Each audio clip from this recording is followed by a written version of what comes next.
my #1 on the list of inspiration, just to play with musicians that you really feel connected, you know. I think you have to feel that you belong in a family and you are not alone, you know. And that's why when I was in Greece before moving to the US, where I stayed a couple of years there, I found my teacher, and Tony Michel, a great vibraphonist, and we did online lessons. And through there, I learned a lot about, you know, new students, teachers from Berklee College of Music, you know, and I found them through this online system that Tony has the crazy idea to create a vibraphone online community, you know, a jazz vibraphone. So, I mean, you have to find it. You know, you gotta love what you do at the end of the day. And if you love what you do, you are going to find the right people to help you, and you know. And sometimes you may lose it, you know, but it's fine.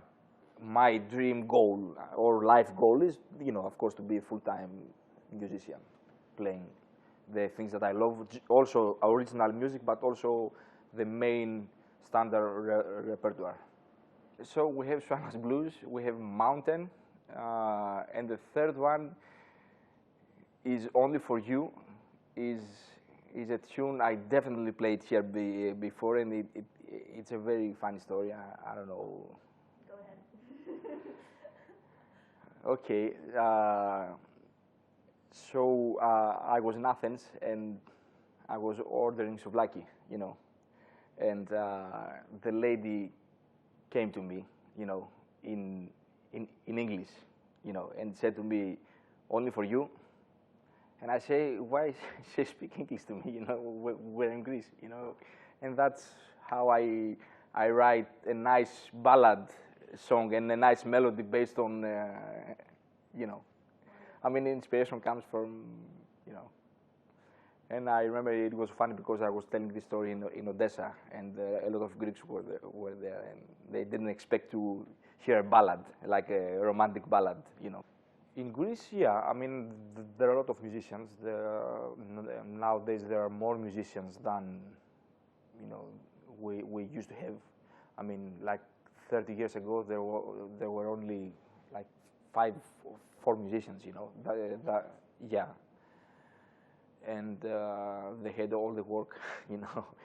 But after a university was created in Greece by saxophonist Dimos Dimitriadis, a friend of mine, and sometimes I go there and teach, you know, and give some workshop. Then the scene there started to expand it, you know.